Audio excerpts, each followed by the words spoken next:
is doing and planning to do so that we can have the level of the money supply so that we can maintain our assistance to everybody. Sani, Tagalogin mo lang, San. Maraming salamat, Mr. President. Ang katotohanan po, ang budget natin para sa 2020 ay 4.1 trillion pesos.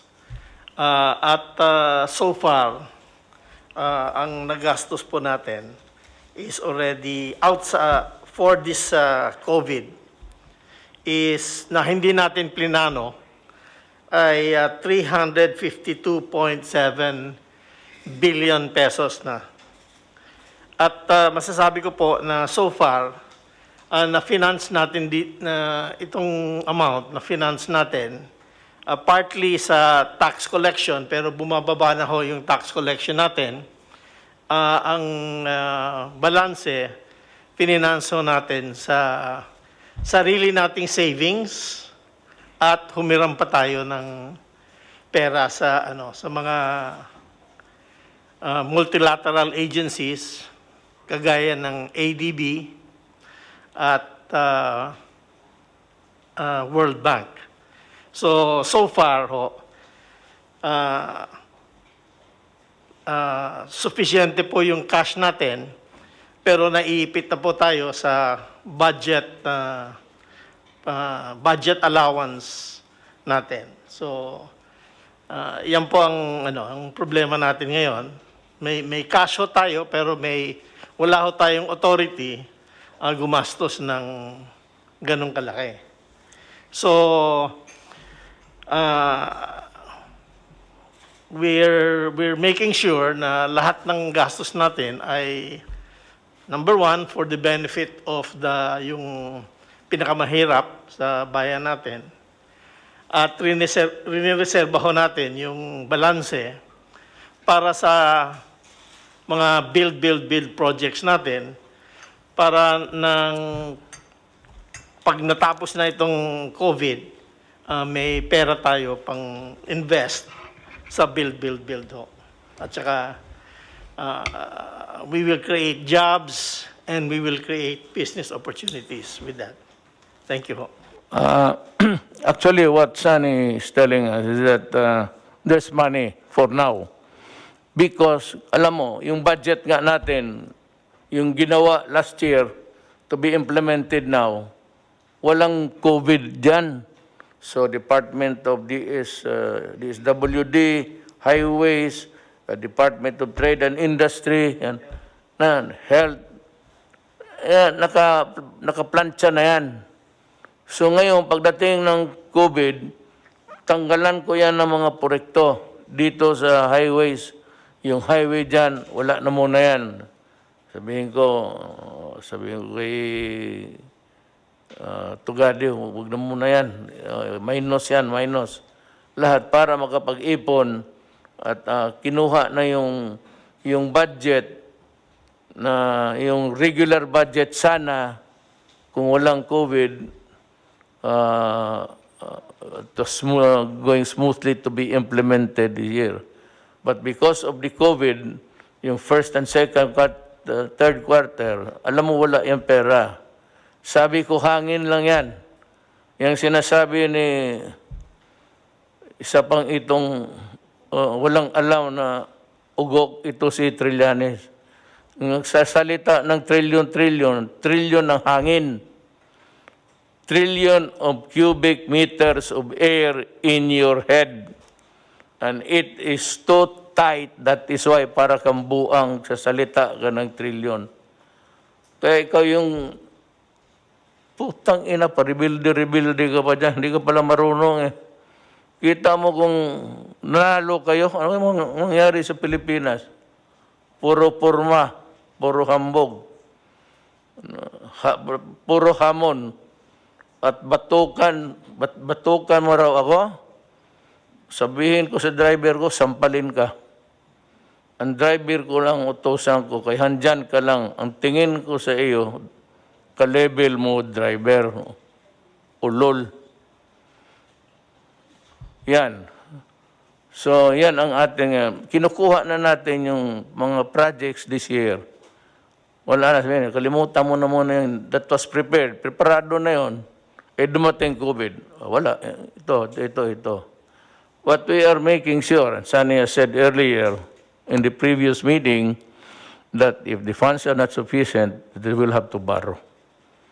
Then, if the borrowed money is not enough, then we have to sell the assets. Yung cultural center, maraming sinong mayaman dito na pargawain niyang mansyon. Iyo na yan. Magsalida ka araw-araw dyan, mag-isa. Lahat ng lupa, ipagbili ko para itulong ko sa tao kasi ho, why am I talking this way? You know why? There is no telling how long, gaano katagal itong COVID sa buhay natin. Kaya lang, at least one of the redeeming factors now, hindi pa man nga sila nag-succeed, but they are working at it. Nandyan sila, punong-puno yung kamay nila sa trabaho, and they are working, and there are signs that they will succeed. Sabi ko sa iyo, sa oras lalabas ang vaccine, i-lift ko kagad. I-lift ko, wala nang seremonya. Huwag na kayong maghintay, basta pagsabi may vaccine.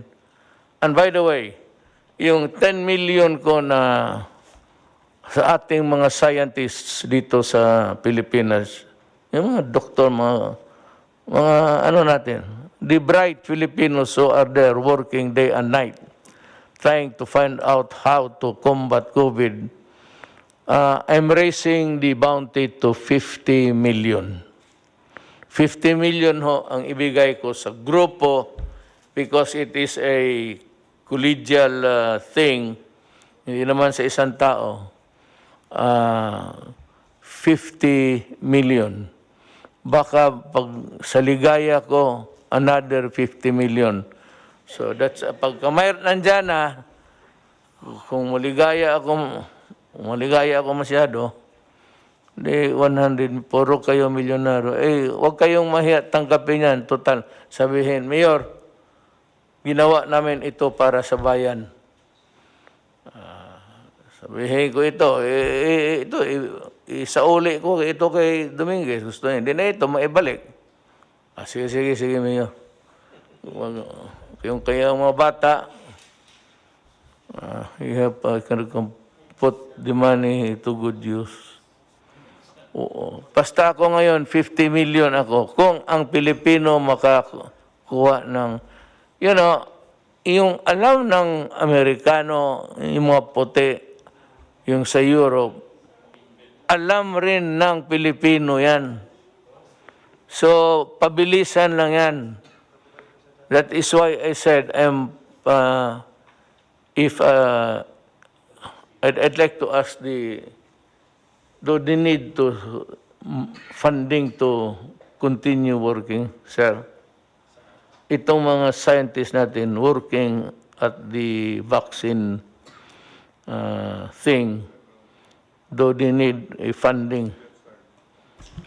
Yung pong PCHRD, which is I think attached to the Department of Science and Technology, meron naman po silang pondo para sa pagpapatuloy na pananaliksik o research for vaccine production. But I'm not sure if this particular vaccine that they are developing is specifically for COVID-19.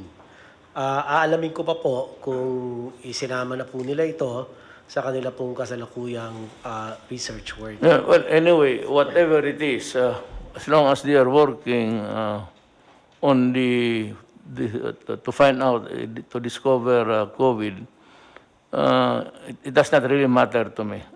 What matters to me is the let me use that, is the dedication and load of work that they are performing. So, kung kailangan nila ng additional funding, all they have to do, I'm announcing it, is magsabi rin sa iyo. And I'd be glad to kung hindi masyado malaki, I said, ipit tayo sa pera, I will readily give it to them. I'd rather spend all of our money in connection with COVID. Discovery, assistance, lahat. Kaya dito nakatutok tayo. Every time that we meet, ladies and gentlemen, hindi tayo lalabas sa COVID. COVID lang tayo. Huwag tayo na ngayon, nagsalita ako ng komunista at ito mga putang ina mga komunista dito. Kasi ang sa COVID na mangyari, maraming gutom, maraming hindi nakakain, maraming hindi nakakatanim. So walang pera. That is why papasok ang gobyerno, tulungan sila.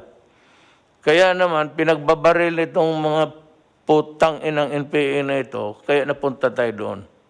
But that is COVID-connected. Because nagkasakit o hindi makapaghanap buhay because of COVID. You have to connect. Hindi sabihin mo, rumble on. Itong mahilig, itong mga gagong sabi, try to rumble onto some other matters and mumble. Alam mo ganito, itong mga putang ina, di ba matay itong mga putang ina to. Marinig niyo yan. Tapos mumbling.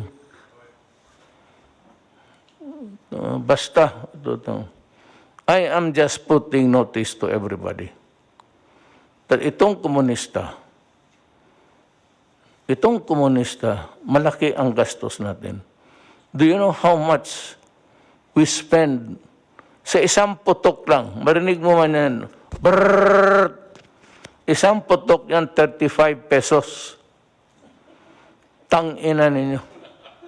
Yung 35, ilang ilang sundalong yan. Abusaya, pati kayo mga komunista.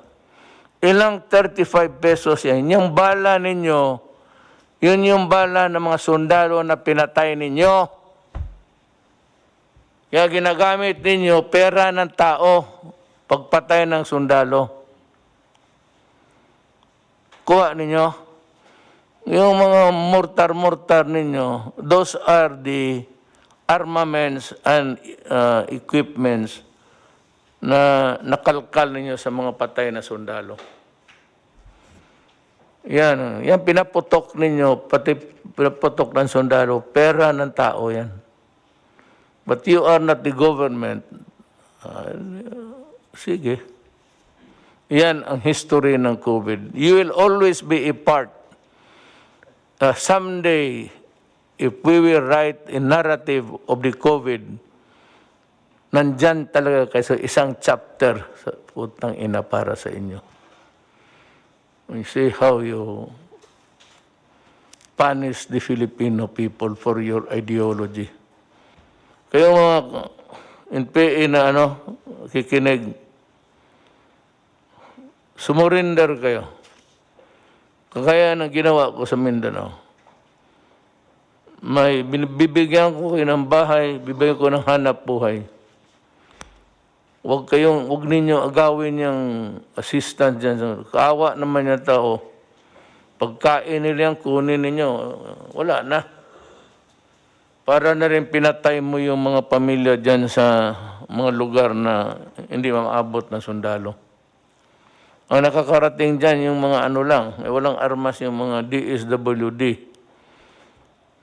Pero yung mga escort, pinapatay niyo. That's why I'm asking the armed forces now and the police to reconfigure, kasi marami na akong patay, to reconfigure how to go about escorting the health workers. Pakinggan natin si Department of Trade, yung dahan-dahan na pagpasok ng ibang sektor. Magtagalog na lang po kayo. Okay po. Dito po tungkol sa ECQ. Oo, sa quarantine. you ease up the quarantine to allow certain sectors. Aha. Ikaw ho ang nakaalam niyan. Opo. You know better than us. So, Opo. Mr. President, ang maganda hong nangyari ngayon, even under the enhanced community quarantine, para po hindi tayo magkaroon ng kakulangan sa pagkain, pinagpatuloy ang pag-supply ng food production, pinagpatuloy ang paggawa ng mga pagkain. Tulad ng mga canned sardines, gatas, instant noodle, yung mga basic manufactured products para parating marami hong supply sa grocery and supermarket.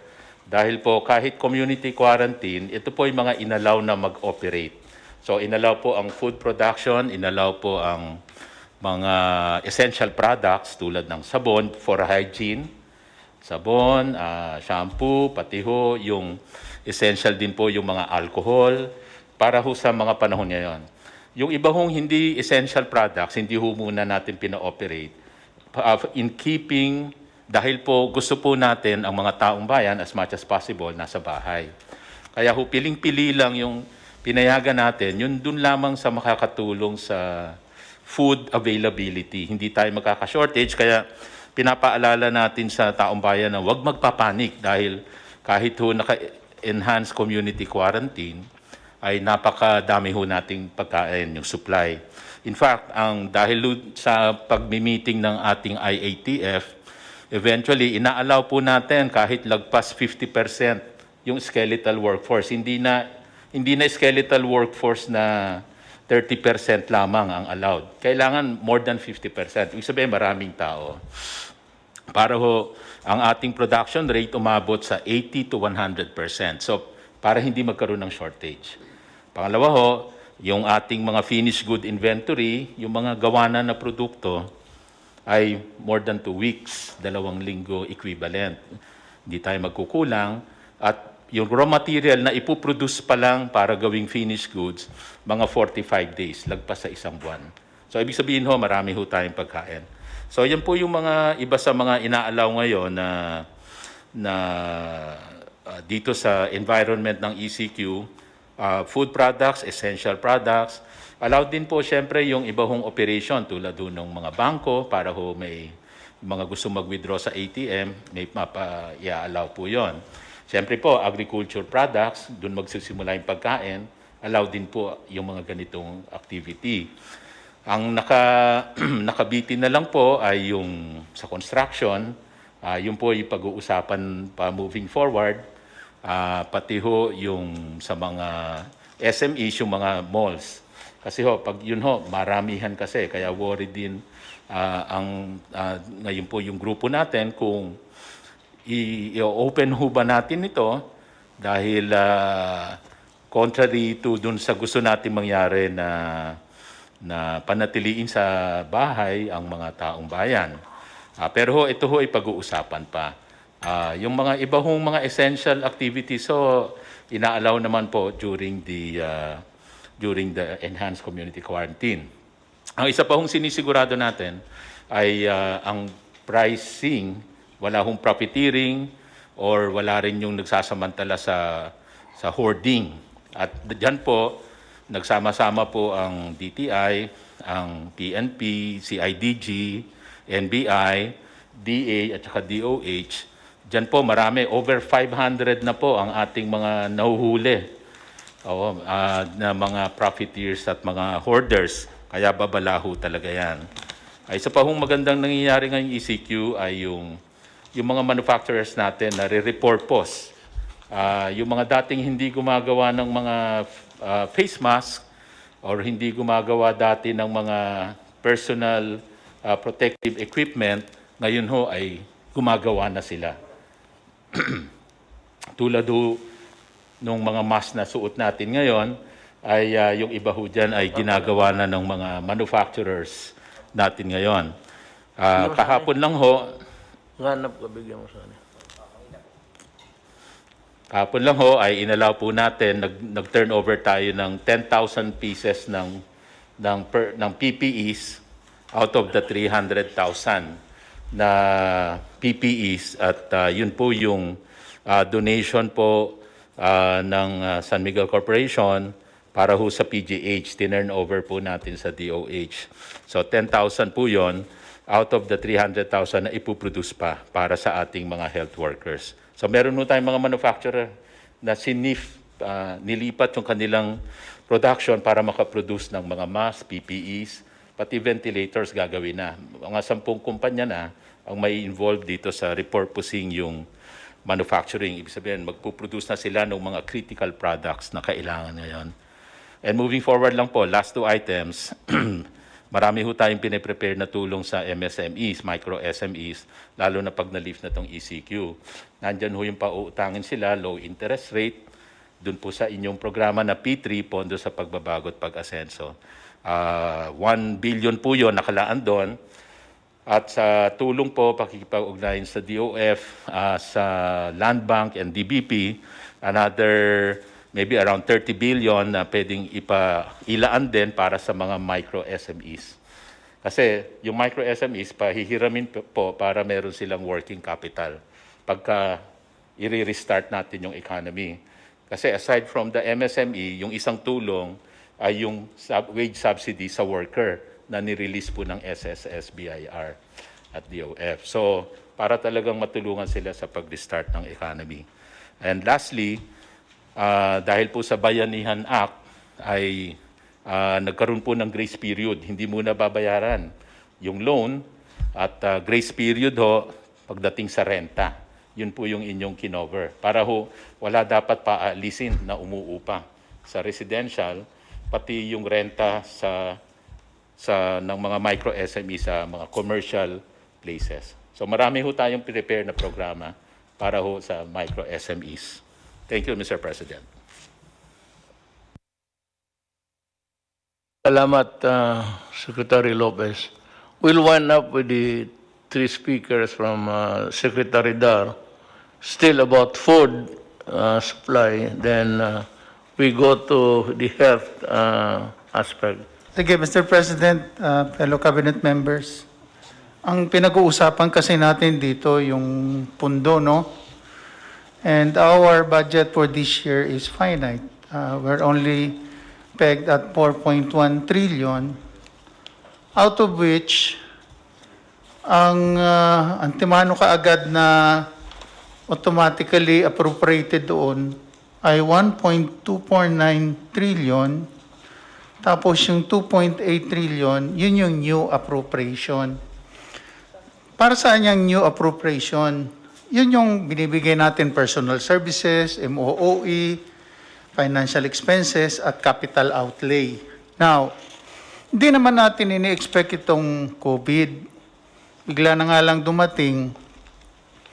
Dito po sa capital outlay, nahati po ito sa dalawa. Yung for comprehensive release at saka yung for later release. Yung pong for comprehensive release, hindi po natin pwedeng galawin antimano yan kasi automatically release na yan sa mga province, sa mga government agencies and departments. At saka yung mga IRA at saka yung debt servicing natin. So antimano, ang pwede lang natin galawin, which we have done, is 397 billion more or less. Ito yung capital outlay ng mga departments at saka nung Congress initiated, no? Sa ngayon, ang nagagamit na natin, 352 billion na. So, konting-konti na lang natitira. And we're not even sure na ito yung nasa always at the back of my mind also dahil ako parating nasisisi pagka natagalan yung release at saka may nagagamit na hindi daw dapat gamitin. But where else can we go? Ito talaga yung sitwasyon na eh. And that therefore, ang sinasabi lang natin, i-consider natin yung possibility of second wave. Pag nag-second wave, paano yun? Nag-usap kami ng ADC with NEDA and DOF, and we have to come up with a forward planning on what will be the direction. And that would require a lot of funding. the new normal should allow us to provide more jobs to the people para maging productive sila. Yan ang hindi naintindihan ng tao, karamihan, is that ako ho, dependent ako sa Congress.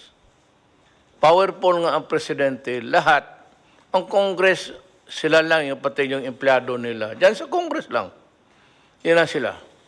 Pero itong Congress, especially yung lower house, ika nga sa English, the purse.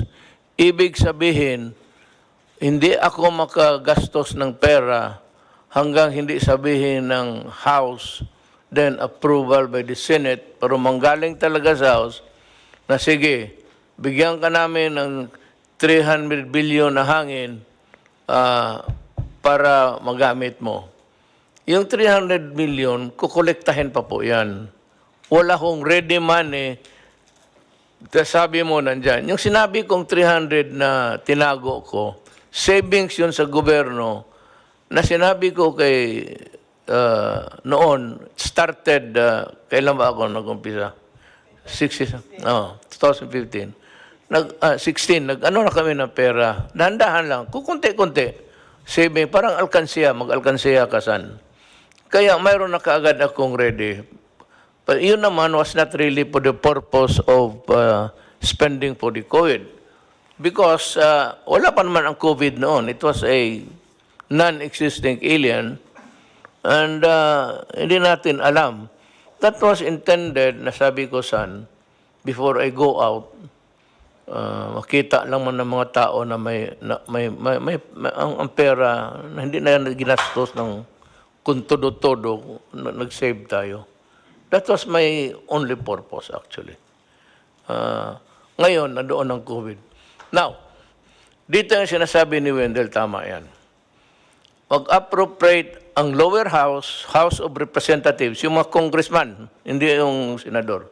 Manggaling sa kanila, mga congressman, mag-appropriate sila ng pera, bigyan ako ng authority na gastuhin yon. Kung ma-approve na rin sa Senado. Ang problema, kung may pera ba? Kasi ang koleksyon nandito sa akin. Nandito kay Sunny, tapos tanungin siya, may pera ba dyan? Sabi, meron no dito na 400 million. O sige, gamitin natin yan. So, doon sa Congress, somebody will sponsor a bill, appropriation, it has to be sa budget. Ang sabi ni Wendel na tayo supplemental budget. Kung may pera, pero kung wala, walang i-appropriate because there is nothing to appropriate. Wala tayong ma-appropriate kung walang pera. That is why sabi it's dwindling, paliit ng paliit. Because ang inasahan natin na first quarter, second quarter, na collection, wala na.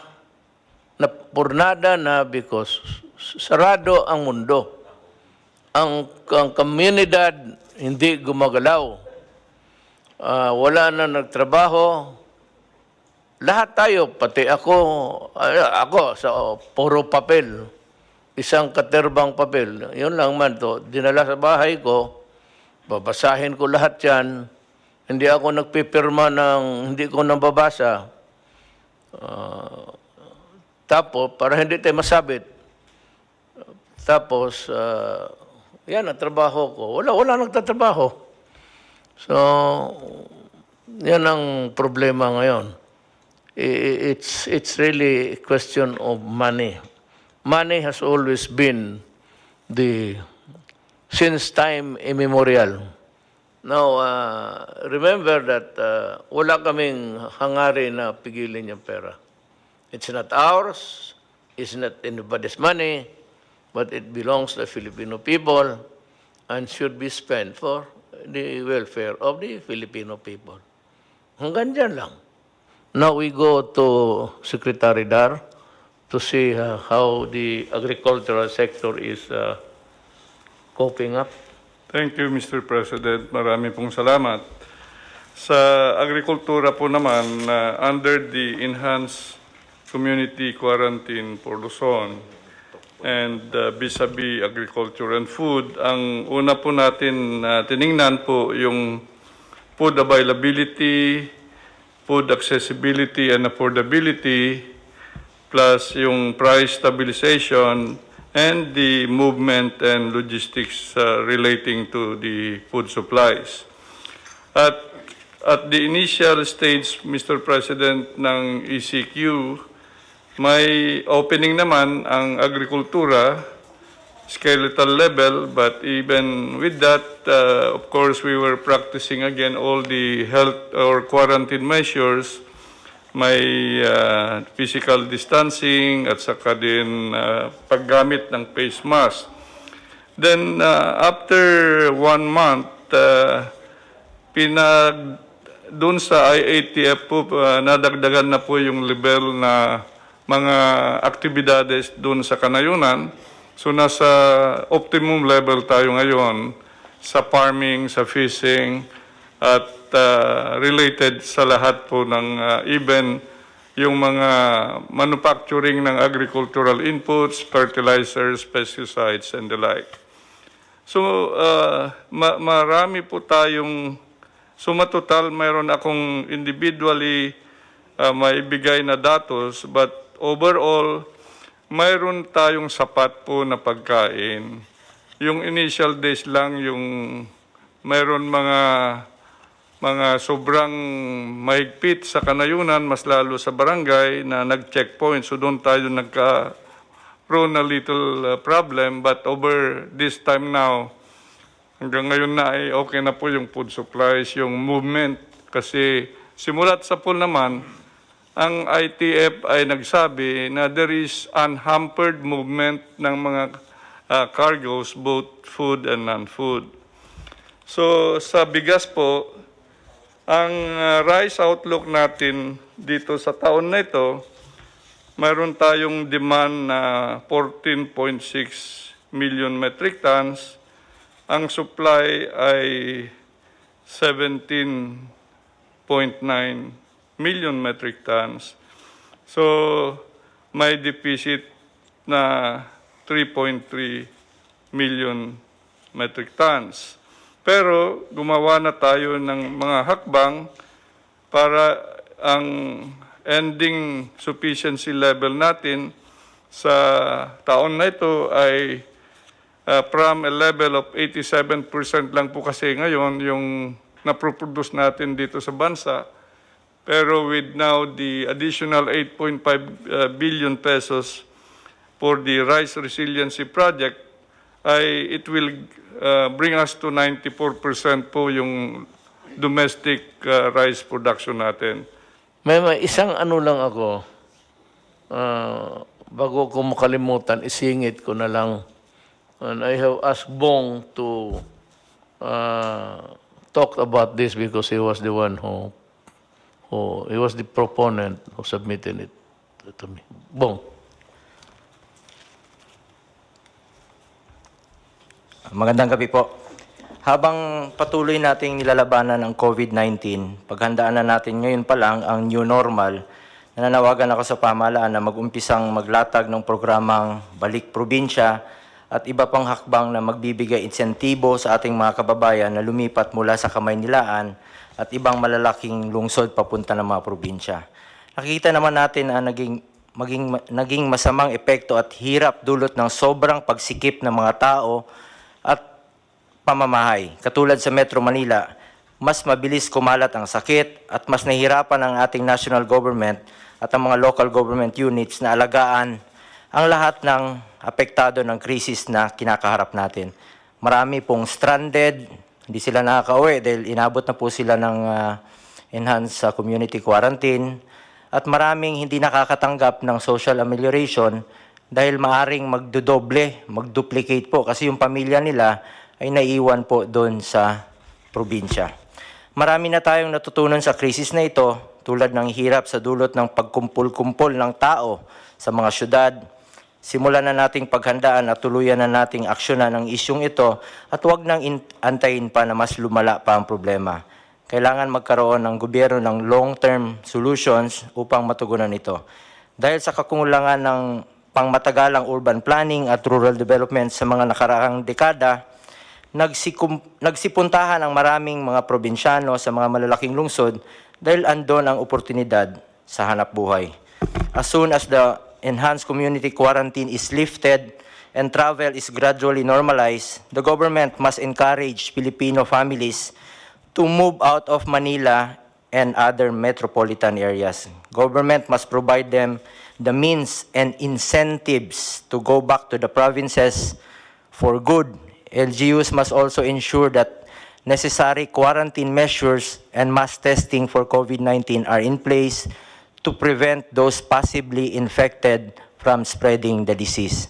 Ilipat natin ang mga tao sa tamang panahon at kapag sinabi na ng ating health experts na ligtas na gawin ito, pero ngayon pa lang kailangan ihanda na natin ang ating mga probinsya. Dapat masiguro na may kapasidad ang mga probinsya na maalagaan sila at mabigyan ng matitirhan, makakain at ikabubuhay. Mapapagaan rin natin ang pinapasa ng mga syudad kapag nabawasan ang tao sa lugar nila. Katulad ng mga illegal settlers ngayon, dikit-dikit talaga yung mga bahay. Kung hindi natin ito aksyonan agad, hindi matatapos ang problema natin sa kalungsuran. Sa programang Balik Probinsya, mapapabilis din natin ang pag-unlad ng mga kanayunan. Sa paghihikayat sa mga mamumuhunan na magbukas ng mga negosyo sa mga lalawigan, magkakaroon ng mas maraming oportunidad ang mga kababayan natin. Hindi na nila kailangang lumuwas pa ng kamay nilaan at lumayo sa kanilang mga mahal sa buhay o kanilang mga pamilya. Kaya mahalagang magbigay din tayo ng mga insentibo sa mga negosyante o mga mamumuhunan ito. Kami po ni Pangulong Duterte ay probinsyano rin, taga Davao, taga Mindanao. Doon po kami lumaki at tulad ng iba pang mga probinsyano, doon rin namin nais bumalik pagkatapos ng aming pagsiservisyo sa bayan. Dapat tayo po ang mag-provide ang gobyerno ng mga buses o barko o anumang transportasyon para makabalik na sila sa kanilang mga probinsya. Magtulungan tayo, magbayanihan po tayo para malampasan ang krisis na ito. Sa bawat problema nating hinaharap, oportunidad rin ito na magkaroon ng mas maayos at matatag na solusyon para sa ating bansa. Thank you. Maganda yan, Bong. Go home to the province. They have the means of going back there. And there is a promise. Kasi kung what you would give them is hope. Importante yan. Yung, that if they go there, some of them might really leave the city of Manila or its environment with a heavy heart. But we have to provide the transportation at sabihin natin, if you go back, ganito. What is really very important is we give them hope. It's a very important yung hope ng tao. So, si Secretary Lopez. Yeah, Mr. President, actually gusto namin suportahan yung proposal ni Senator Bong. Kasi yung Balik Probinsya, tama ho yung sinasabi nyo, will bring hope. Kaya kami ho, pwede nating masuportahan yun by pushing yung investment papunta doon. How do we push it? So more incentives. Actually ho, sa ngayon, we can give more incentives papuntang probinsya kesa sa incentives na maglo-locate sa Metro Manila. Yun ho, ibig sabihin, more attraction to locate outside. Kasi pag nandun na yung incentives, may trabaho na doon. So even po dito sa tax reform na finalize ho ngayon sa Congress, it will give also additional years of incentives para talagang doon mag-locate outside Metro Manila. Parang balik probinsya objectives ni Senator Bong. Pangalawa ho, yung SME development. Everywhere ho yun, meron na with the funding ng, hindi pa naman siguro nawawala yung funding na yon kasi pang mahirap talaga yung funding na yon. Ito yung bibigyan na suporta dun sa mga negosyante sa barangay level na support. Yung gusto nyong bigyan na kahit 10,000 para may pangsimula na sila maliit na negosyo. na mga SME ho na may pwede ka agad opportunity doon sa mga maliliit na nasa para may opportunity umuwi doon. So yun po, yun. Let me just give a warning. Alam mo, sabi ko, wag sa panahon ko. Pag sa panahon ko, talagang yayarain kita. Itong lahat ng pinaghirapan namin dito, study, NEDA, tapos Department of Trade, doing a lot of talking and convincing, and winning the trust of foreign or local big business. I do not want to humiliate people. I know that, alam mo, pagka tanggalan mo ang tao ng pride niya, masakit yan. I've done it several times. But every time, medyo nagsisisi ako, pero overall sabihin ko, total, para naman ito sa... I've done it several times when I was mayor. Talagang hubaran kita dyan sa harap. At baski regional director ka, patitindigin kita dyan sa harap ng Malacanang. Mamili ka. Totoo. Ikaw, examiner, okay. Tumindig ka dyan sa harap ng Malacanang. Total, itong Malacanang, palasyo mo ito. Ako dito, nag-uopisina lang. Tignan mo yung palasyo mo isang araw. Init at ulan. Pag namatay ka, mas lalong mabuti. Basta yan ang ko sa... Kaya itong pinag-usapan ngayon na i-dispersal, yung ikalat mo. Takot yung iba sa mga probinsya na medyo may history ng... Ako ayaw kong maghiya ng gobernador, mayor, sino ba naman ako, mayor lang rin. But, you know, I have a more, a greater burden, yung pinapasaan ko na trabaho para ito. Medyo sagrado sa tao ito. So, we take our oath of office. We are very proud. Presidente na ako, tapos gano'n, gawain ko talaga lahat. So, gusto ko lang ipakita sa mga tao, beginning ito, na paano sugpuin ang mga magnanakaw sa gobyerno. Pero ito ang igarantiya ko sa iyo. Putang ina ka, hubaran kita dyan sa harap ng tao. Our country comes first to us. Mahal ko ang bayan ko, mahal natin lahat. Gaano man tayo kaliit. Well, anyway, that's, I'm just talking about life. Buhay ba ng tao? Ito, I hope that God will be with us. May sarili akong Diyos na doon ako nakatutok.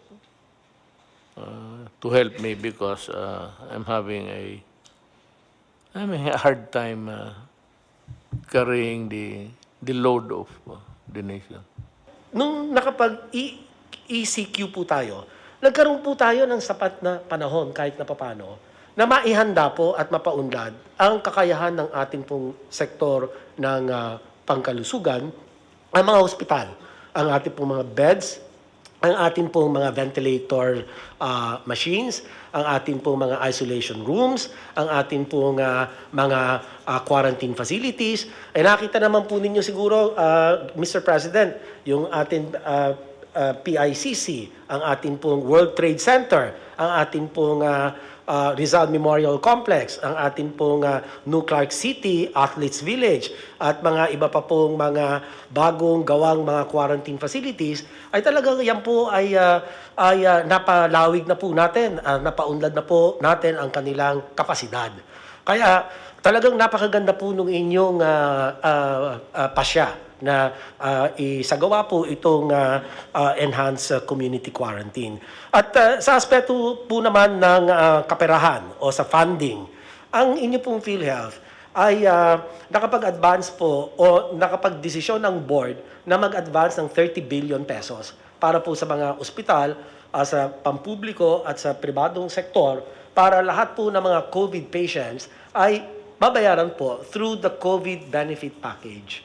At in fact, ang board po ay nagpahintulot din na itaas, gumawa ng COVID benefit package, yung mild 43,000, yung moderate 143,000 per COVID patient, and for severe to critical, kaya pong bayaran ng PhilHealth up to 780,000. So inihanda po natin pati ang funding para po sa ating mga COVID patients. So sa pangkalahatan po ay ito po ang ating mga ginagawa, at para naman po doon sa binabalak, batay po sa rekomendasyon sa inyo na i-extend yung enhanced community quarantine, okay po yun. Suportado po namin yan.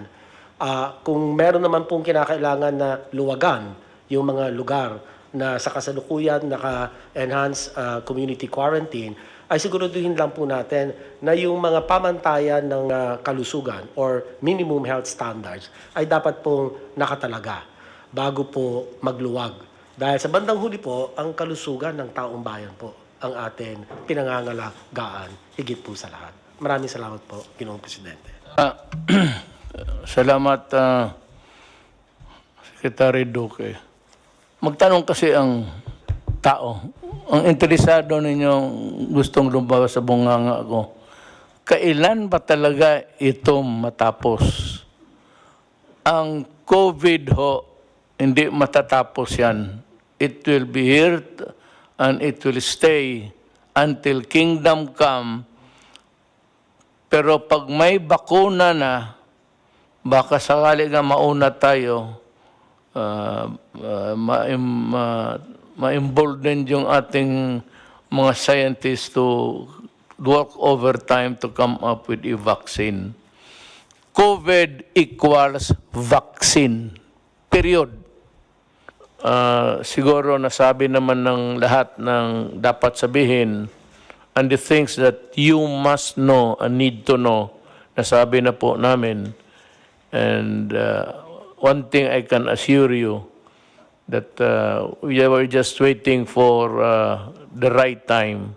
Tiisin lang muna natin, ako nakikiusap na sa inyo, para lang ito sa bayan. Because we are trying to limit the contamination. Kasi sinabi ko itong 6,981, pag ito ang nagkalat, ako, mapoproblema po ako. Mas lalo. Pero ito bumababa na ngayon, mas maraming recovery by 722 as against 462. So, lahat ang sinasabi namin dito, totoo, walang sobra, walang kulang. At alam ninyo ang ginagawa namin. Kung nagustuhan ninyo, magpasalamat kami. Pag sabi ninyo kulang, then humhimi kami ng dispensa. We'll try our very best next time. Thank you. Maraming salamat po. Matapos pong makipagpulong ang ating presidente sa mga miyembro ng IATF, tinanggap po niya ang rekomendasyon ng IATF na ilagay po sa patuloy na ECQ ang NCR, Region 3, Region 4A at iba pang mga lugar hanggang Mayo 15 po. Ang mga lugar pong ito ay ang probinsya ng Benguet na po pwede pa pong magbago by April 30, ang NCR, ang Pangasinan na po pwede rin pong magbago by April 30, Bataan, Bulacan, Nueva Ecija, Pampanga, Tarlac, Zambales. Yung Tarlac at Zambales po pwede pa rin magbago by April 30. Batangas, Cavite, Laguna, Rizal. Oriental Mindoro, Occidental Mindoro, Albay, Catanduanes. Ang Antique at Iloilo, pareho pong pwede pang ma-recheck. Ang Aklan at ang Capiz. Pati na po ang Cebu at ang Cebu City na subject din to rechecking. Ang Davao del Norte, Davao City, at ang Davao de Oro po na subject pa rin to resetting. Lahat pong probinsya na hindi napasama sa listahan nito ay mapapasailalim po sa General Community Quarantine. Maraming salamat po. Magandang araw po sa inyong lahat.